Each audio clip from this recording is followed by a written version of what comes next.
Hello students. So students, as you know that we are completing chapter number 13, limits and derivatives. Okay. Students, in the last part, I have told you the algebra of limits, and after that I told you what is indeterminate form. Okay.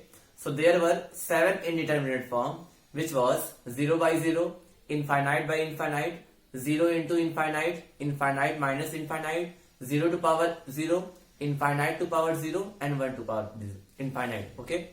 So means student we have known all types of indeterminate form. Okay. So today, and I told you that which type of question comes according to the limits. Okay, means there are 2 types of question comes, either is on the algebraic limits or on the non-algebraic limits. Okay, so today we are going to study how to solve the evaluation of limits on algebraic limits. Okay, so our heading will be evaluation of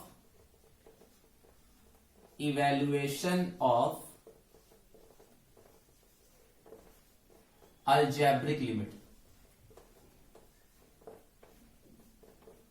Evaluation of algebraic limit. Okay. Yesterday I gave you the example that what are algebraic limits. Algebraic limits means the whatever functions were given in the question that will be in some types of x cube minus x or x plus 1, something like that. Okay, so we are going to start the evaluation of algebraic limit. Okay, so there are various methods to solve the evaluation of algebraic limit. So our first method is direct substitution. Okay, direct substitution.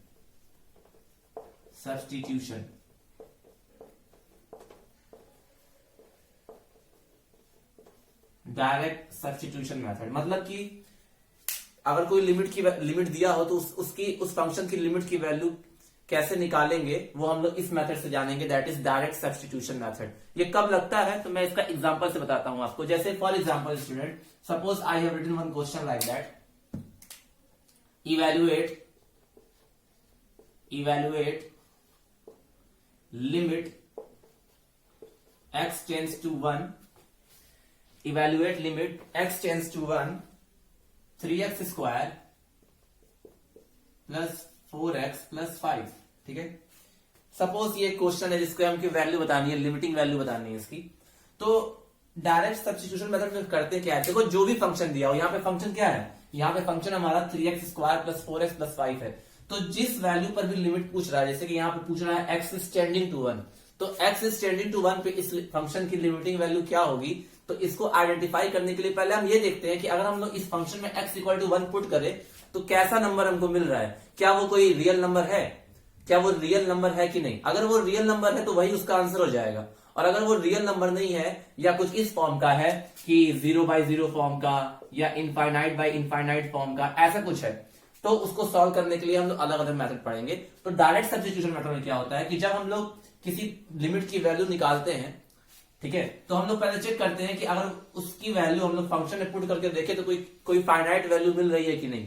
तो आप देख रहे होगे, अगर मैं x equal to 1 इस function में put कर देता हूं तो यहाँ पे 3 आएगा, यहाँ पे 4 आएगा और यहाँ पे 5 आएगा। तो 3 plus 4 plus 5 which will be equal to 12, और 12 एक रियल नंबर है, और अगर रियल नंबर हमको मिल जाए आराम से, इसका मतलब वही उसकी लिमिटिंग वैल्यू होगी। तो डायरेक्ट सब्स्टिट्यूशन में पहले ये देख लेते हैं कि हमको जो नंबर मिल रहा है पुट करने के बाद वो रियल है या नहीं। अगर रियल है तो वही उसका आंसर हो जाएगा, और अगर रियल नहीं है तो उसके लिए हम लोग दूसरे मेथड्स पढ़ेंगे। तो आप देख सकते हो x इक्वल टू 1 पे इस फंक्शन की वैल्यू क्या है, फाइनाइट। तो हम कह सकते हैं इसकी जो लिमिटिंग वैल्यू होगी that will be x equal to 1 put कर देंगे तो 4 इंटू 1 प्लस 5, तो इसको सॉल्व करोगे आप तो 3 प्लस 4 प्लस 5 यानी कि 12, तो इसका आंसर हो जाएगा 12।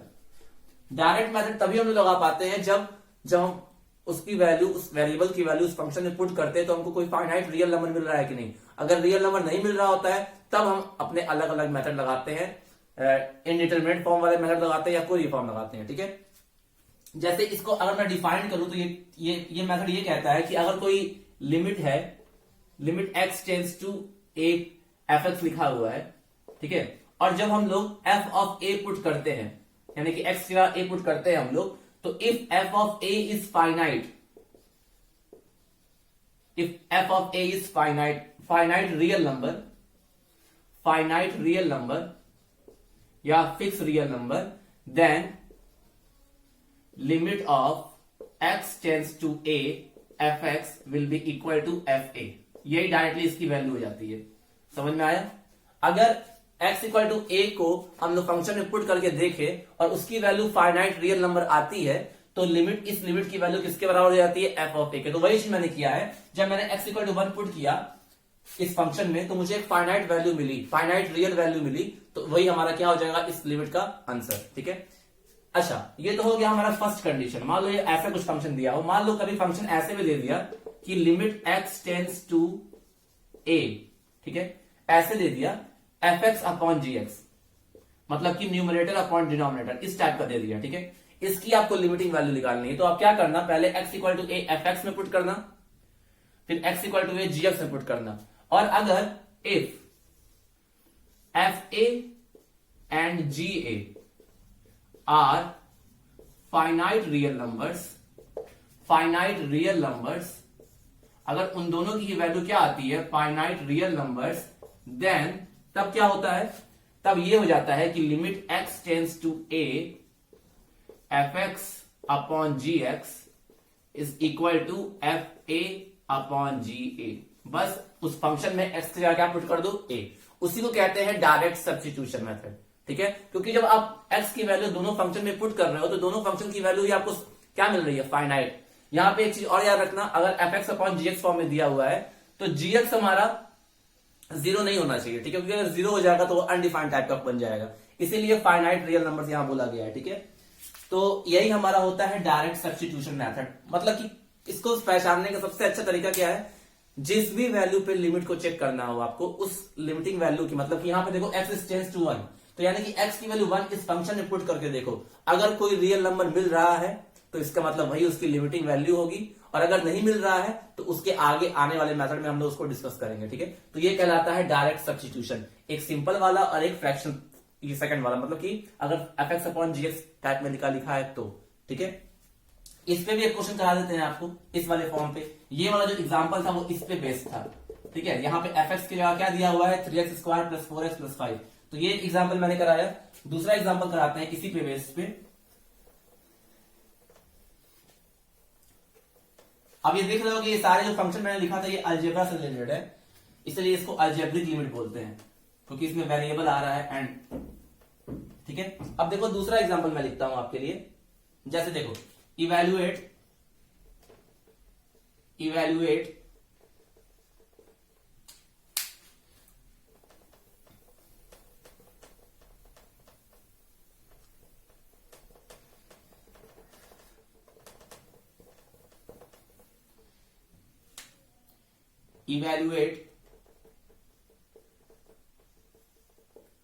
सपोज ये एग्जांपल नंबर 1 मैंने 2 लिखा है मैंने, हमको ये इवैल्यूएट करना है। लिमिट x टेंस टू 3,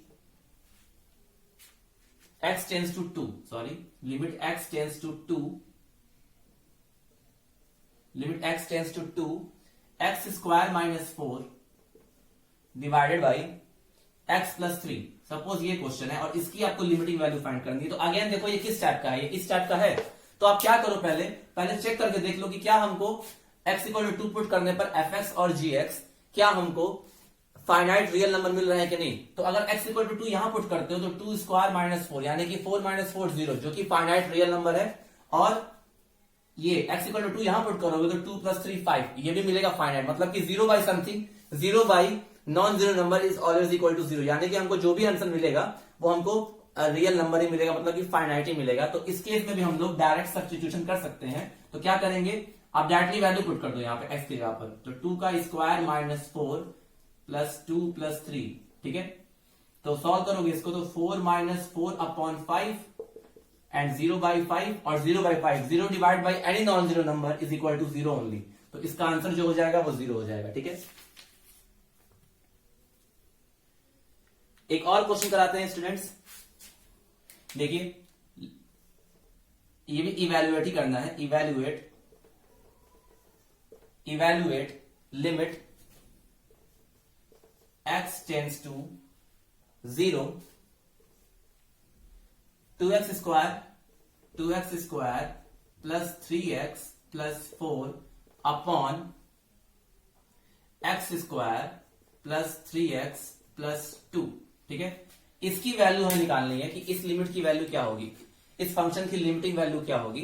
तो फिर से वही चीज, पहले हम सबसे पहले यही देखते हैं हम लोग कि क्या वो वैल्यू पुट करने पर फंक्शन की वैल्यू एग्जिस्ट करती भी है या नहीं, या वो डिफाइंड फॉर्म में है या नहीं।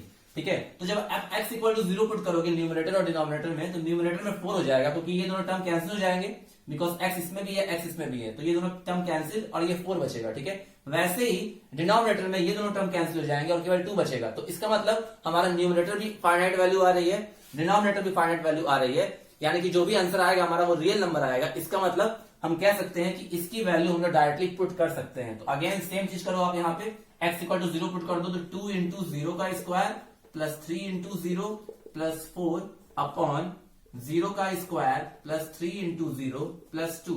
ये दोनों टर्म तो कैंसिल हो गए, बच गया 0 प्लस 4 डिवाइड बाई 0 प्लस 2, तो यानी कि 4/2 आंसर आ जाएगा 2।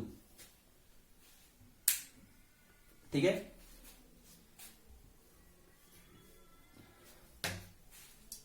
तो ये मेथड्स कहलाते हैं स्टूडेंट डायरेक्ट सब्स्टिट्यूशन। एक और करा देते हैं आपको ताकि आपको कॉन्फिडेंस आ जाए। ठीक है,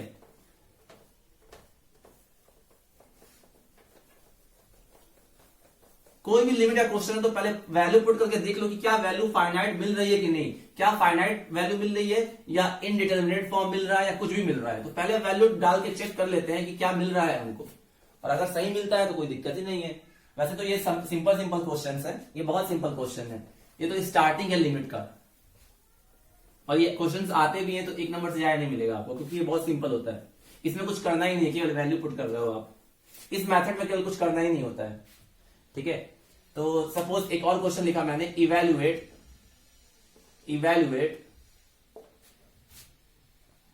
limit x tends to 0 ax plus b upon cx plus d where d is not equal to 0। इसकी लिमिटिंग वैल्यू बतानी है। ठीक है, हमने रियल नंबर क्या पढ़ा है कि रियल नंबर के डिनोमिनेटर में 0 नहीं आना चाहिए, ऊपर आ सकता है नीचे नहीं आ सकता। ठीक है, तो एक बार x इक्वल टू 0 पुट करके देखो क्या आना चाहिए। जब x इक्वल टू 0 पुट करोगे तो b/d आएगा, और d 0 है नहीं, इसका मतलब जो भी आंसर आएगा हमारा वो फाइनाइट रियल नंबर ही होगा। तो इसका मतलब हम लोग यहाँ पे डायरेक्ट सब्स्टिट्यूशन कर सकते हैं। तो अगर डायरेक्ट सब्स्टिट्यूशन करेंगे तो x की वैल्यू 0 पुट कर देते हैं डायरेक्टली, तो a into 0 plus b upon c into 0 plus d, तो आंसर आ जाएगा यहां से b अपॉन d। ठीक है, ये हो जाएगा हमारा आंसर। ठीक है, ये लिमिटिंग वैल्यू है, लिमिटिंग वैल्यू, क्योंकि लिमिट लगा हुआ है, और जब भी वैल्यू पुट कर देते हैं तो लिमिट हट जाता है। देखो जब मैं वैल्यू पुट कर रहा हूं यहां पे चाहे यहां पर कहीं भी, तो लिमिट मैंने हटा दिया है। ठीक है, तो इस मेथड को बोलते हैं डायरेक्ट सब्स्टिट्यूशन मेथड। ये हम लोग सॉल्व कर रहे हैं, क्योंकि किसको सॉल्व करना सीख रहे हैं, हम लोग सॉल्व करना सीख रहे हैं अलजेब्रिक लिमिट को। अलजेब्रिक लिमिट को कैसे सॉल्व करते हैं वो हमने सीख रहे हैं। तो पहला मेथड था हमारा डायरेक्ट सब्स्टिट्यूशन मेथड। ठीक है, अब दूसरा जो मेथड है स्टूडेंट वो है फैक्टराइजेशन मेथड। दूसरा जो मेथड है हमारा वो फैक्टराइजेशन मेथड। ये बहुत इंपॉर्टेंट मेथड है और ये बहुत इजी भी है। ठीक है, फैक्टराइजेशन मेथड, ये हम लोग इवैल्यूएशन ऑफ अलजेब्रिक लिमिट ही पढ़ रहे हैं बेटा। ठीक है, यहां पे मैंने अभी कोई और एक्स्ट्रा लिमिट नहीं लिख रहा हूं, मैं केवल अलजेब्रिक लिमिट लिख रहा हूं। ठीक है, हमने पढ़ा है अलजेब्रिक लिमिट और नॉन अलजेब्रिक लिमिट पे क्वेश्चन, तो हमने अभी सॉल्व करना सीख रहे हैं हम लोग कि अलजेब्रिक लिमिट पे के क्वेश्चन को कैसे सॉल्व करते हैं। ठीक है, it is too wet, that's why I am erasing too many times.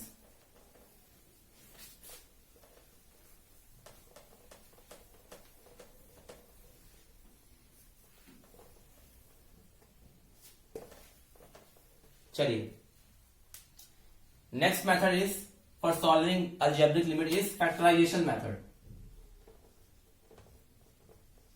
Factorisation method, I think यहां एस होगा मे बी, हाँ ठीक है, फैक्टराइजेशन मेथड। ठीक है, अब फैक्टराइजेशन मेथड में क्या होगा स्टूडेंट कि मैं इसको आपको एक एग्जांपल से बताता हूं। ठीक है, जैसे आप देखो देखो फैक्टराइजेशन मेथड में क्या होता क्या है कि जैसे कि मान लो आपके पास एक फंक्शन ऐसे दिया हुआ है इस फॉर्म का, limit x tends to a fx upon gx, ठीक है, ऐसे दिया हुआ है, ठीक है। और जब आप x equal to a fx में भी पुट करते हो और x equal to a gx में भी पुट करते हो, तो क्या हो रहा है कि अगर ऐसा है कि if limit x tends to a, fx भी कितना आ रहा है 0, ठीक है, and limit x tends to a, gx भी क्या आ रहा है 0, मतलब कि fx और gx में दोनों में ही x की वैल्यू हम लोग a पुट कर रहे हैं, तो ये दोनों क्या हो जा रहे हैं 0। इसका मतलब जो हमारा न्यूमरेटर अपॉन डिनोमिनेटर है वो क्या बन जा रहा है 0 बाई 0, 0 बाई 0 बन जा रहा होगा ना, क्योंकि हमने लिमिट की प्रॉपर्टी पढ़ी है कि अगर कुछ ऐसा है अलजेब्रा ऑफ लिमिट से, तो हमने ये पढ़ा है कि लिमिट दोनों में ही डिस्ट्रीब्यूट हो जाता है, ऐसे पढ़ा है हम लोगों ने लास्ट क्लास में, ठीक है, ऐसे पढ़ा है। और ये दोनों की वैल्यू कितनी आ रही है स्टूडेंट 0 बाई 0, ऐसा कुछ आ रहा है, ठीक है। और हमने पढ़ा है कि 0 बाई 0 कौन सा फॉर्म होता है, इनडिटरमिनेट फॉर्म, इनडिटरमिनेट फॉर्म, ये हमने पढ़ा है। तो इनडिटरमिनेट फॉर्म का तो आंसर निकलना चाहिए, तो आंसर निकलेगा कैसे, क्या वैल्यू होगी। तो हम क्या करते हैं स्टूडेंट, अगर x equal to a put करने पर fx और gx दोनों ही 0 हो जा रहे हैं, इसका मतलब ये शो करता है हेंस कि x माइनस a क्या होगा, उसका एक factor, x minus a is a factor of fx and gx both, ये दोनों का ही क्या होगा फैक्टर, हुआ कि नहीं। अगर कुछ सोचो x equal to a put करने पर ये दोनों fx भी 0 हो जा रहा है, gx भी 0 हो जा रहा है, इसका मतलब कि x माइनस a fx का भी फैक्टर होगा और gx का भी फैक्टर होगा। तो हम क्या करते हैं, न्यूमरेटर और डिनोमिनेटर को फैक्टराइज कर लेते हैं और जो भी कॉमन फैक्टर होते हैं उन दोनों को क्या कर देते हैं कैंसिल। उसके बाद जो बचता है उसके जगह पर x की वैल्यू जब पुट करते हैं तो हमें जो आंसर मिलता है वही हमारी लिमिट की क्या होती है वैल्यू। खुद सोचो x इक्वल टू a पे fx भी 0 है और gx भी 0 है, इसका मतलब x माइनस a उनका फैक्टर होगा कि नहीं, फैक्टर थियरम से, फैक्टर थियरम कहते थे कि नहीं कि जब x इक्वल टू 1 पुट करते थे और पॉलिनोमियल या कोई फंक्शन 0 हो जाता था तो कहते थे कि x minus 1 is the factor of this. वैसे ही अगर x इक्वल टू a पर fx और gx दोनों ही 0 हो जा रहे हैं, इसका मतलब x माइनस a fx का भी फैक्टर होगा और gx का भी फैक्टर होगा। तो अगर दोनों का ही फैक्टर है इसका मतलब हम लोग fx और gx दोनों का फैक्टराइजेशन करेंगे और जो भी कॉमन टर्म मिलेगा उसको हम लोग काट देंगे, ठीक है, काट देंगे, ठीक है।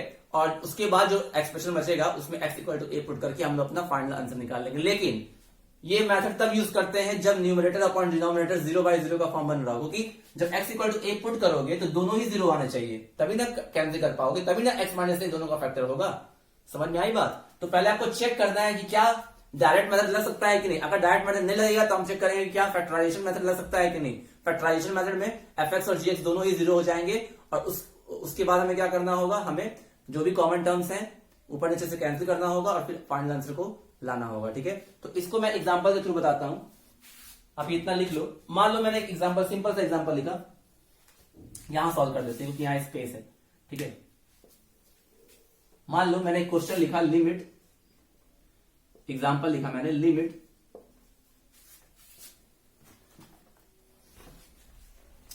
x टेंड्स टू 2 पर ये क्या है, x square minus 5x plus 6 divided by x square minus 4, ये कुछ ऐसा है स्टूडेंट, देखिए, ठीक है। इसकी हमें लिमिटिंग वैल्यू बतानी है।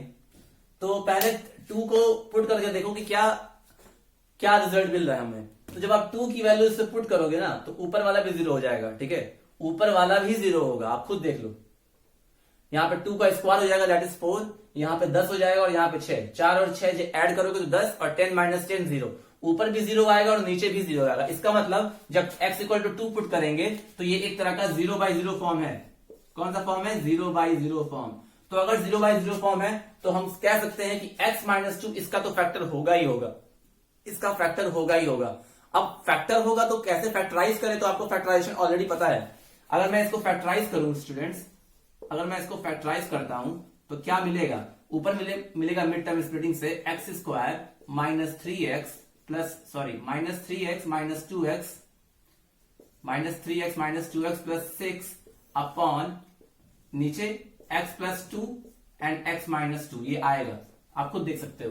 ठीक है, यहां पे मैंने ए स्क्वायर माइनस बी स्क्वायर लगाया। ठीक है, इसको जब सॉल्व करोगे आप तो लिमिट एक्स टेंस टू 2, इसको जब फैक्टराइज करोगे तो ये आएगा एक्स कॉमन आ जाएगा तो x into x minus 3, minus 2 common आ जाएगा तो x minus 3 divided by x plus 2 and x minus 2। ठीक है, अच्छा इसको और सॉल्व करते हैं तो लिमिट एक्स टेंस टू 2, ये हो गया x minus 3 x minus 2 divided by x plus 2 and x minus 2। आप देख सकते हो कि x इक्वल टू 2 पुट करने पर ऊपर नीचे दोनों ही 0/0 फॉर्म बन जा रहा था। ठीक है, तो यानी कि x माइनस 2 इसका फैक्टर होना चाहिए दोनों का ही, तो देखो दोनों में ही x माइनस 2 आया है, तो जो भी कॉमन फैक्टर है वो हम कैंसिल कर देते हैं। तो बचेगा क्या स्टूडेंट, क्या बचना चाहिए, बचेगा लिमिट x टेंस टू 2, ऊपर बच जाएगा x माइनस 3 और नीचे बच जाएगा x प्लस 2। अब देखो, अब जब x इक्वल टू 2 पुट करोगे ना तो ऊपर बचेगा -1 और नीचे बचेगा 4, जो कि दोनों ही फाइनाइट रियल नंबर हैं। इसका मतलब अब इसके बाद हम लोग directly x equal to 2 put कर सकते हैं, क्योंकि उससे कोई प्रॉब्लम नहीं होगी हमको। उससे प्रॉब्लम इसलिए नहीं होगी क्योंकि ना तो वो अनडिफाइंड फॉर्म बनेगा ना तो वो इनडिटर्मिनेट फॉर्म बनेगा, उससे जो भी आंसर आएगा हमारा वो एक फाइनाइट रियल नंबर ही होगा। तो अब यहां पर हम लोग x इक्वल टू 2 पुट कर सकते हैं। तो जब x इक्वल टू 2 पुट करोगे तो ये हो जाएगा 2 माइनस 3 अपॉन 2 प्लस 2, तो आंसर आ जाएगा -1/4। ठीक है, so please note down it. तो बेसिकली यही करके देखना होता है कि पहले आप जो भी वैल्यूज दी हुई है उसको न्यूमरेटर और डिनोमिनेटर में पुट करके देखिए।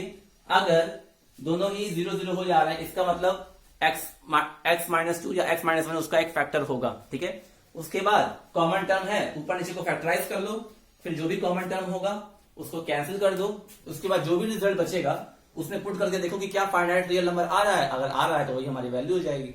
ठीक है, इसको नोट डाउन कर लीजिए।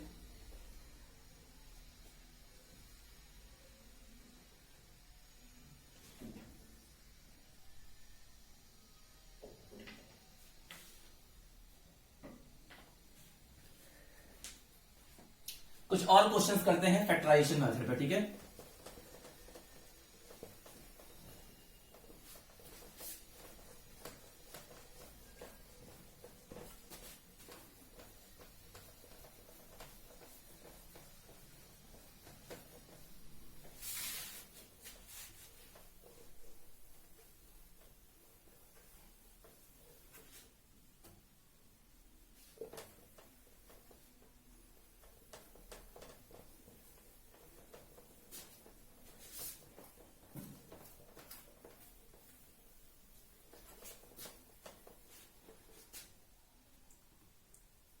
स्टूडेंट थोड़ा सा अच्छा evaluate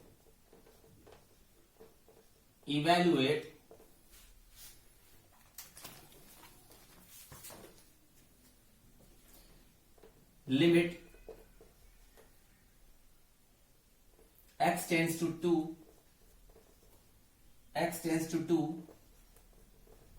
x cube minus 3x square plus 4 divided by x to power 4 minus 8x square plus 16। ठीक है, ये क्वेश्चन है स्टूडेंट। ठीक है, अब ये क्वेश्चन ध्यान से देखो कि हमको पहले इसकी लिमिटिंग वैल्यू फाइंड करनी है। तो पहले x इक्वल टू 2 पुट करके देख लेते हैं कि क्या ये 0/0 फॉर्म बन रहा है कि नहीं, साइड में करके देख लेते हैं। तो जब आप 2 का क्यूब करोगे तो 2 का क्यूब माइनस 3 इंटू 2 का स्क्वायर प्लस 4 डिवाइडेड बाई 2 का पावर 4 माइनस 8 इंटू 2 का स्क्वायर प्लस 16, ये आएगा। ठीक है, तो 2 का पावर 3 यानी कि 8 माइनस 2 का पावर 2 इंटू 3 यानी कि 12 प्लस 4 डिवाइडेड बाई ये 16 हो गया, ये हो गया 32 और ये हो गया 16। तो ऊपर देखो 8 प्लस 4 12 और 12 माइनस 12 ये भी 0 बन गया, और 16 प्लस 16 32 माइनस 32 ये भी 0 हो गया। मतलब कि ये 0/0 फॉर्म बन रहा है जब x इक्वल टू 2 पुट कर रहे हैं। इसका ये मतलब हुआ कि x माइनस 2, अगर x इक्वल टू 2 पुट करने पर ये दोनों ही 0 हो जा रहे हैं, ये दोनों ही 0/0 फॉर्म के हैं। इसका मतलब कि x माइनस 2 इसका एक फैक्टर होगा। तो अब फैक्टर होगा यानी कि ये दोनों ही x माइनस 2 से डिविजिबल होंगे। तो इसको कैसे आप फैक्टराइज करोगे, दिक्कत ये है कि इसको फैक्टराइज कैसे करोगे आप। ठीक है, तो आप कर सकते हो स्टूडेंट, ऐसी कोई बात नहीं है, आप इसको फैक्टराइज कर सकते हो। तो करने के लिए या तो आप इसको डिवाइड कर लो x माइनस टू से, ठीक है, x माइनस टू से डिवाइड करोगे तो ये डिविजिबल हो जाएगा, ये भी डिविजिबल हो जाएगा और ये भी, ठीक है। करके देखते हैं एक बार, क्योंकि अगर आप इसको फैक्टराइज कर पा रहे हो, फैक्टराइज भी हो जाएगा, आई थिंक फैक्टराइज भी हो जाएगा, तो करके देखते हैं एक बार। Limit x tends to 2 x cube minus 4x square, नहीं इस तरह फैक्टराइज नहीं हो पाएगा ये, ठीक है, इसके लिए हमको डिवाइड ही करना पड़ेगा, ठीक है। तो मैं x माइनस टू से इसको डिवाइड कर देता हूं साइड में, तो x cube minus 3x plus 4 को मैं अगर x माइनस टू से डिवाइड करता हूं, क्यों x माइनस टू से डिवाइड कर रहा हूं, क्योंकि x माइनस टू इसका एक फैक्टर है, तो x स्क्वायर टर्म जाएगा, तो ये बच जाएगा x क्यूब, ये बन जाएगा माइनस 2x स्क्वायर, ठीक है, तो ये माइनस ये प्लस, ठीक है, तो ये बन गया माइनस x स्क्वायर और ये प्लस 4, ठीक है, ये बनेगा, ठीक है। अब देखो यहां पे माइनस x स्क्वायर है, इसका मतलब क्या होगा, माइनस x, ठीक है, माइनस x होगा, तो माइनस x टाइम जाएगा ये अगर, तो ये हो जाएगा माइनस x स्क्वायर और ये हो जाएगा प्लस 2x। इसको सॉल्व करेंगे तो प्लस माइनस ये कैंसिल हो गया, तो इधर बच गया माइनस 2x और इधर बच गया प्लस 4, तो ये माइनस 2, तो यानी कि करोगे तो ये फाइनली इसका जो रिमाइंडर होगा वो, इसका जो क्वोशंट होगा वो ये आएगा, ठीक है। तो यानी कि इसको मैं लिख सकता हूं क्या, x minus 2 into x square minus x minus 2, ठीक है, ये तो आपको पहले से पता है। Dividend is equal to divisor into quotient plus remainder, remainder तो 0 है, तो केवल ये बचेगा। और नीचे देखो, नीचे वाला जो टर्म है स्टूडेंट, ये आराम से फैक्टराइज हो जाएगा, ठीक है, अगर मैं गलत नहीं हूं तो ये है एक्स स्क्वायर माइनस 4 का होल स्क्वायर, ये है एक्स स्क्वायर माइनस 4 का होल स्क्वायर, आप देख लेना फैक्टराइज करने पे भी यही आएगा, ठीक है। इसको और सॉल्व करते हैं, तो ये लिमिट x टेंड्स टू 2, ऊपर तो x माइनस 2 है और x square minus x minus 2, और नीचे इसको मैं अगर ऐसे लिखूं student, x square minus 4 again break हो जाएगा किसमें, x प्लस 2 और x माइनस 2, ठीक है, और इस पूरे का स्क्वायर ये आएगा, समझ पा रहे हो, ये एक्स स्क्वायर माइनस 4 को मैं a स्क्वायर माइनस बी को एक्सपेंड कर दिया हूं, तो ये आएगा। अब इसको और सॉल्व कर लेते हैं, तो limit x tends to 2 x minus 2 and ये है x square minus x minus 2, और ये क्या आ जाएगा, x प्लस 2 का स्क्वायर और x माइनस 2 का स्क्वायर, ठीक है, x प्लस 2 का स्क्वायर और x माइनस 2 का स्क्वायर, ठीक है। तो ये देखो ये और ये कट गया, ठीक है, तो बचा क्या, limit x minus 2, x tends to 2, ऊपर बच गया x square minus x minus 2 और नीचे बच गया x plus 2 and sorry x plus 2 का स्क्वायर और x माइनस 2, केवल ये बचा। अब ध्यान दो, अभी भी x माइनस 2 नीचे है, इसका मतलब अभी भी डिनोमिनेटर में 0 बनेगा, क्योंकि जब x इक्वल टू 2 पुट करोगे तो अभी भी डिनोमिनेटर 0 हो जाएगा। तो एक बार और चेक कर देते हैं कि क्या ये और फैक्टराइज हो सकता है। तो अगर मैं इसको फैक्टराइज करना चाहूं तो ये आई थिंक ये फैक्टराइज हो जाएगा, ठीक है। तो जब इसको फैक्टराइज करते हैं तो लिमिट x टेंड्स टू 2, इसको फैक्टराइज करो तो क्या आएगा, x square minus 2x plus x minus 2, ये होना चाहिए, और नीचे तो वही है x प्लस 2 का स्क्वायर और x माइनस 2, ठीक है। ये ऊपर जब इसको फैक्टराइज करोगे तो क्या आएगा, ये आ जाएगा x इंटू एक्स माइनस 2 और यहां से 1 कॉमन आ जाएगा तो x minus 2 divided by x plus 2 का स्क्वायर और x माइनस 2। आप ध्यान दो, बहुत अच्छा क्वेश्चन है, बहुत बार फैक्टराइज करना पड़ेगा। तो ये बनेगा x minus 2 and x plus 1 और नीचे बनेगा x प्लस 2 का स्क्वायर और x माइनस 2। अब देखो फिर से जो x माइनस 2 वाला टर्म है वो कैंसिल हो जाएगा, तो क्या बच जाएगा, लिमिट x टेंड्स टू 2, ऊपर बच गया x प्लस 1 और नीचे बच गया x प्लस 2 का स्क्वायर। तो आप खुद देख सकते हो स्टूडेंट, अब जब x इक्वल टू 2 पुट करोगे तो कोई प्रॉब्लम नहीं है। जब x इक्वल टू 2 पुट करोगे तो ऊपर 3 आ गया और नीचे आ जाएगा 4 का स्क्वायर यानी कि 16, यानी कि जो भी वैल्यू मिलेगी हमें लिमिट की वो फाइनाइट रियल नंबर मिलेगी। तो अब हम लोग x इक्वल टू 2 पुट कर सकते हैं। तो यानी कि आप डायरेक्ट मेथड लगा दो, तो 2+1 डिवाइड बाई 2+2 का square, so answer will be 3/4 का square, so 3/16, so this will be your answer.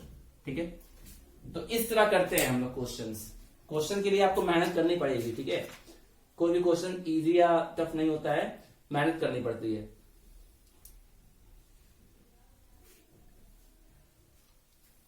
तो प्लीज नोट डाउन इट। ये हम लोग फैक्टराइजेशन मेथड से क्वेश्चंस कर रहे हैं। ठीक है, आई होप ये सब समझ में आ रहा हो आप लोगों को, कुछ है नहीं एक्स्ट्रा, जो भी मैं बता रहा हूं उसी को फॉलो कर रहा हूं। ठीक है, so please note down it.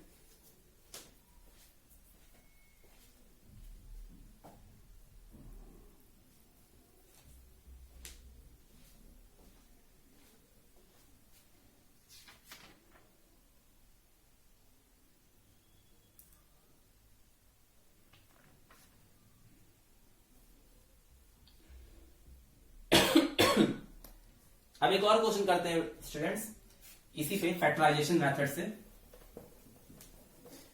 बस आपको कॉमन फैक्टर ढूंढना है, वो कैंसिल करना है, तो लास्ट में वैल्यू पुट कर देनी है, बस यही करना है। बेसिकली पहले देखना है कि 0/0 फॉर्म बन रहा है कि नहीं। जब 0/0 फॉर्म बन जाए, इसका मतलब कोई ना कोई फैक्टर कॉमन होगा। फैक्टराइज करिए, कॉमन फैक्टर को कैंसिल करिए, उसके बाद जो रिजल्ट बच रहा है उसको उसमें वेरिएबल की वैल्यू पुट करके फाइनल आंसर लाइए। ठीक है, तो कोई भी क्वेश्चन ऐसा नहीं होता जो बहुत टफ होता है। Basic concept is required to solve all the questions. ठीक है,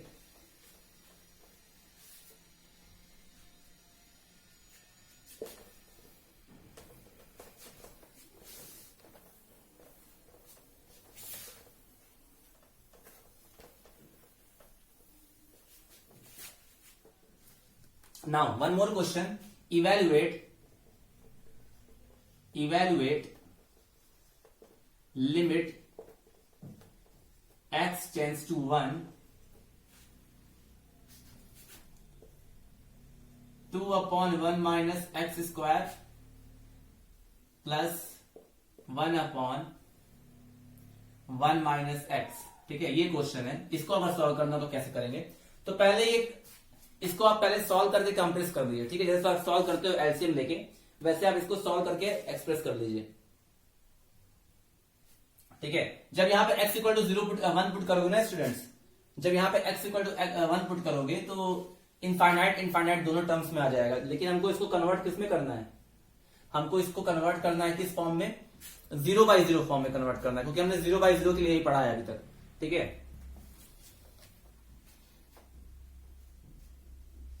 actual question is this student, question मैंने थोड़ा सा गलत लिख दिया।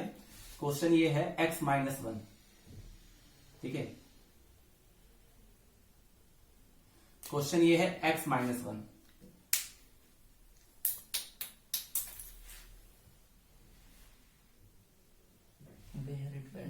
कहीं दूर चला गया, कोई नहीं। सो x-1 ये है क्वेश्चन। ठीक है, तो नोट डाउन करिए इसको।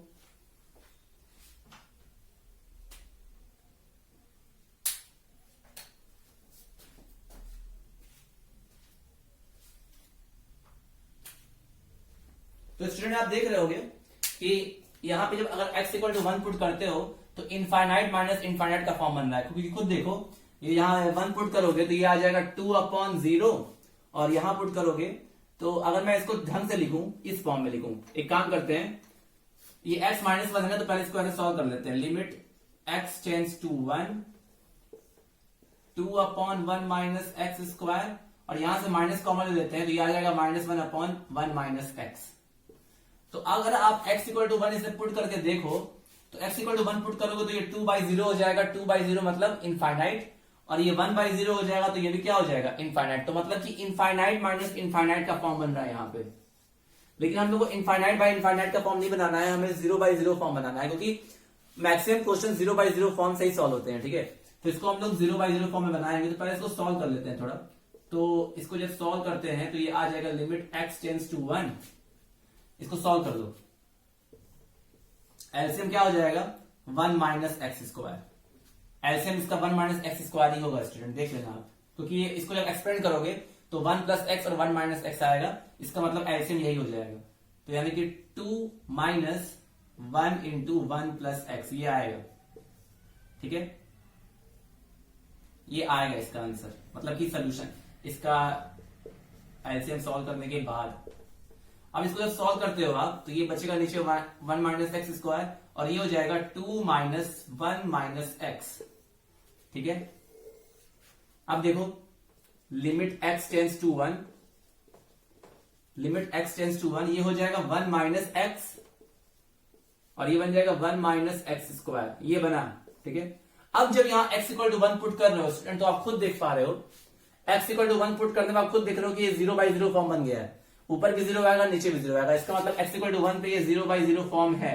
ठीक है, तो पहले तो आप उसको 0/0 फॉर्म में बनाओ, फिर देखो ये कॉमन फैक्टर है कि नहीं, तो कॉमन फैक्टर है दोनों में। ये देखो ये लिमिट x टेंस टू 1 है, ये हो जाएगा 1 माइनस एक्स केवल, और ये हो जाएगा 1 plus x and 1 minus x, A square minus B square के फॉर्मूले पे। ठीक है, तो ये दोनों चीज कैंसिल हो गई, तो क्या बना limit x tends to 1, x tends to 1 1 by 1 plus x, और 1 बाई 1 प्लस एक्स। अब x इक्वल टू 1 पुट करोगे अगर, अब यहां पर x इक्वल टू 1 पुट करते हो स्टूडेंट्स तो आपको कोई प्रॉब्लम नहीं होनी चाहिए, क्योंकि ऊपर तो 1 ही है और नीचे 2 आ जाएगा, इसका मतलब हमें फाइनाइट रियल नंबर मिल रहा है। तो अब हम लोग x इक्वल टू 1 पुट कर सकते हैं, तो 1 अपॉन 1 प्लस 1 दैट इज 1/2। ठीक है,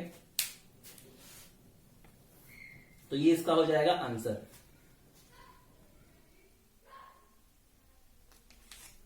ऐसे ही स्टूडेंट बहुत सारे क्वेश्चंस हैं इससे रिलेटेड जो आप कर सकते हो। एक और क्वेश्चन मैं करा देता हूं, फिर बाकी के क्वेश्चंस आप लोग ट्राई करना अलग अलग बुक से। ठीक है, अगर आपको फैक्टराइजेशन आता है तो आप इजीली कर सकते हो। ठीक है, तो I hope this is clear to you.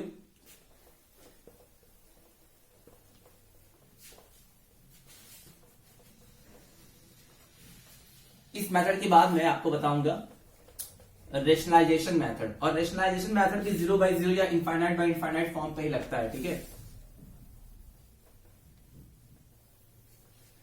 हम लोग इसके साथ मैक्सिमम क्वेश्चन जो करेंगे वो 0/0 form, infinite by infinite form, जितने भी क्वेश्चन हम लोग कर रहे हैं अभी ये 0/0 फॉर्म पे ही हैं।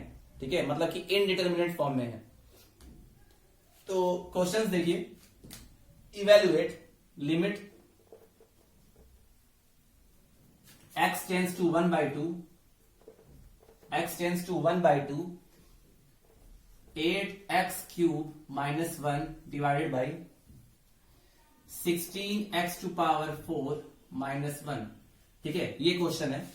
पहले चेक कर लो कि क्या ये 0/0 फॉर्म है कि नहीं, क्योंकि जो भी हमने रेशनलाइजेशन मेथड किया है उसमें क्या होता था कि 0/0 फॉर्म बनता था। ठीक है, और उसके बाद हम लोग कॉमन लेते थे फैक्टराइज करके, और जो भी कॉमन टर्म होता था उसको काट देते थे, उसके बाद जो एक्सप्रेशन बचता था उसमें x की वैल्यू पुट करके आंसर ले आते थे। तो पहले आप देखो कि 0/0 फॉर्म का है कि नहीं, ये है। जब x इक्वल टू 1/2 पुट करोगे तो 8 इंटू 1/8, 1 माइनस 1, ये भी 0 हो जाएगा और ये भी 0 हो जाएगा। आप देख लेना साइड में करके, ये एक्चुअल में 0/0 फॉर्म है बेटा। ठीक है, ये 0/0 फॉर्म है। ठीक है, ये जो हमारा क्वेश्चन है ये 0/0 फॉर्म का है। तो जब 0/0 फॉर्म का क्वेश्चन है तो हम लोग फैक्टराइजेशन मेथड लगा सकते हैं। अब देखो क्या एक फॉर्मूला नहीं बन रहा है यहाँ पे एक फॉर्मूला बन रहा है। किसका फॉर्मूला बन रहा है? ए क्यूब माइनस बी क्यूब का। तो इसको मैं लिख सकता हूं 2x का क्यूब माइनस 1 का क्यूब, और इसको मैं क्या लिख सकता हूं 4x स्क्वायर का स्क्वायर माइनस 1 का स्क्वायर। ठीक है, देखते हैं क्या बन पाता है। तो ये हो गया लिमिट x टेंस टू 1/2। इसको A cube minus B cube के फॉर्मूले पे एक्सपेंड करोगे तो क्या आएगा? ये आएगा 2x माइनस 1 एक ब्रैकेट में, और दूसरे ब्रैकेट में आ जाएगा 4x square plus 1 plus 2x। ठीक है, ये आएगा। ठीक है, डिवाइडेड बाई इसमें करोगे तो ये आ जाएगा 4x square minus 1 and 4x square plus 1, A square minus B square के फॉर्मूले पे। ठीक है, अब ध्यान से देखो स्टूडेंट्स कि अभी भी ये वाला इसके नीचे वाला एक चीज फैक्टराइज हो सकता है। ठीक है, अभी कोई कैंसिल तो किया नहीं हम लोगों ने, तो ऊपर वाला तो एज इट इज रहने दो, 2x माइनस 1 और 4x square plus 1 plus 2x। नीचे वाला ध्यान से देखो 4x स्क्वायर माइनस 1, ये भी अभी भी ये ए स्क्वायर माइनस बी स्क्वायर पे एक्सपेंड हो सकता है। कैसे? इसको मैं लिख सकता हूं 2x का होल स्क्वायर माइनस 1 का स्क्वायर एक ब्रैकेट में, और ये दूसरा ब्रैकेट तो सेम ही है, that is 4x square plus 1 ठीक है, अब देखो ध्यान से क्या बना, लिमिट x टेंस टू 1/2, ठीक है, ऊपर बन रहा है 2x माइनस 1 और ब्रैकेट में 4x square plus 1 plus 2x, and in the down side इसको जब एक्सपेंड करोगे a square minus B square पे, तो ये बनेगा 2x plus 1 and 2x minus 1, ठीक है, इसको एक्सपेंड किया और बगल वाला टर्म कौन सा है, 4x स्क्वायर प्लस 1, ठीक है। अब देखो कॉमन टर्म मिल रहा है ऊपर भी और नीचे भी, जो ये दोनों कैंसिल हो गए, तो बचा क्या, लिमिट x टेंस टू 1/2, ऊपर बच गया 4x square plus 1 plus 2x और नीचे बच गया 2x plus 1 4x square plus 1, ठीक है।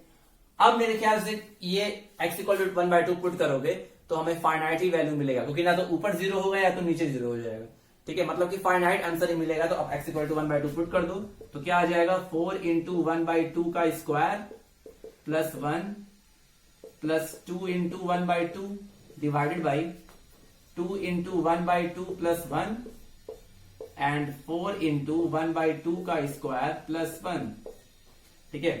तो ध्यान दो 1/2 का स्क्वायर कितना हो जाएगा, 1/4 और 4 से 4 कैंसिल हो जाएगा तो 1 बचेगा यहां पर, फिर प्लस 1 और ये 2 इंटू 2 ये भी कट के 1 ही बचेगा, तो 1 प्लस 1 प्लस 1 ऊपर बचा, नीचे ये 2 और ये 2 कैंसिल हो गया तो 1 प्लस 1 इस ब्रैकेट में बचा, और सेकंड ब्रैकेट में 1/2 का स्क्वायर यानी कि 1/4, तो 4 से ये 4 कैंसिल हो गया तो ये भी 1 प्लस 1 बचा, तो यानी कि 1 प्लस 1 प्लस 1 3 और नीचे यहां 2 इंटू 2, तो आंसर आ गया आपका 3/4, ठीक है। तो इस तरह से हम लोग क्वेश्चंस को सॉल्व कर सकते हैं स्टूडेंट्स। तो एक में हमने पढ़ा मेथड डायरेक्ट मेथड और एक पढ़ा हमने फैक्टराइजेशन मेथड, ठीक है। अब देखो आप कुछ क्वेश्चन तो आपके डायरेक्टली हो जाएंगे, आपके एग्जाम बुक के या आपके एनसीईआरटी के बहुत सारे क्वेश्चंस हो जाएंगे, ठीक है। अभी कुछ मेथड्स और पढ़ने हैं हम लोगों को, जैसे रेशनलाइजेशन मेथड कब यूज करते हैं या ट्रिग्नोमेट्रिक फंक्शन दे दिया है तब कब यूज करेंगे, तो मतलब बहुत कुछ चीजें पढ़नी है अभी, तो वो हम लोग नेक्स्ट क्लास में पढ़ेंगे। So what ever things students I taught you, I hope that is clear to you. Remaining thing we will discuss in the next part of the video. So till then students, have a nice day. Take care. Thank you.